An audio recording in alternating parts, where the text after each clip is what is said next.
L'Europe en 3 minutes, le podcast. Toute l'Europe vous propose de mieux saisir les enjeux et le fonctionnement de l'Union européenne en 3 minutes. Bonjour, je suis Arthur Olivier et aujourd'hui je vais vous parler de sport et d'Europe. Rentrons tout de suite dans le vif du sujet. Que fait l'Union européenne pour le sport ? Comme dans d'autres domaines, l'UE ne peut pas tout faire. En ce qui concerne le sport, elle dispose d'une compétence d'appui. Cela veut dire que chaque État membre définit ses politiques, mais que l'Union européenne peut soutenir, coordonner ou compléter l'action des gouvernements. Et c'est ce qu'elle fait avec ses programmes de financement. Les fonds européens sont mobilisés pour soutenir des initiatives sportives partout en Europe. Vous savez sans doute que le programme Erasmus+ permet aux étudiants de voyager. Mais les entraîneurs et même les bénévoles peuvent aussi faire un échange dans un autre pays pour découvrir d'autres méthodes de travail. L'Union européenne finance aussi le sport au niveau local, comme des stades ou des terrains de basket. Et à Toulouse, elle aide par exemple une association qui favorise l'insertion professionnelle des jeunes par la pratique du rugby. Plus généralement, l'UE a 3 priorités. Objectif numéro 1, assurer l'intégrité du secteur et limiter les dérives. Elle mène ainsi des campagnes de sensibilisation contre la corruption, le dopage ou les violences. Objectif numéro 2, développer l'économie durable du sport. L'Union européenne doit par exemple anticiper les conséquences du changement climatique sur le secteur. Sans oublier l'innovation ou le tourisme sportif qui crée des emplois en Europe.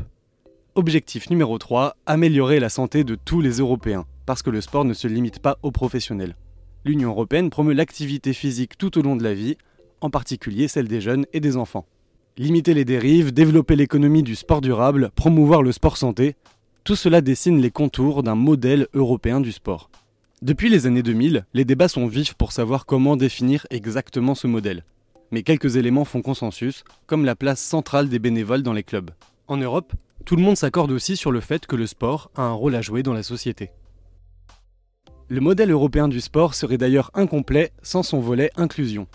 Et à l'arrivée, ça va être le premier titre paralympique ici, pour Paris, pour Hugo Didier, de l'or pour le Toulousain. Des nageurs aux muscles atrophiés, des footballeurs malvoyants ou des pongistes en fauteuil, les Jeux paralympiques de Paris 2024 ont braqué les projecteurs sur les performances des sportifs en situation de handicap.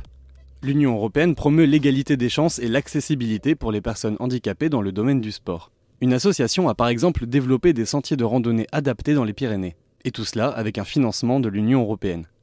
D'autres initiatives existent par ailleurs, à l'image de la Semaine européenne du sport, organisée en septembre chaque année pour promouvoir des modes de vie plus actifs. Près de 11 millions de personnes ont participé aux 36 000 événements organisés en 2023. Alors que vous soyez athlète, bénévole ou simple amateur de sport, il y a forcément une initiative européenne qui vous concerne.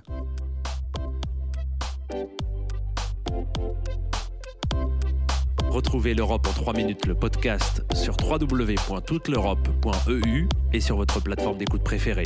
L'Europe en 3 minutes, le podcast.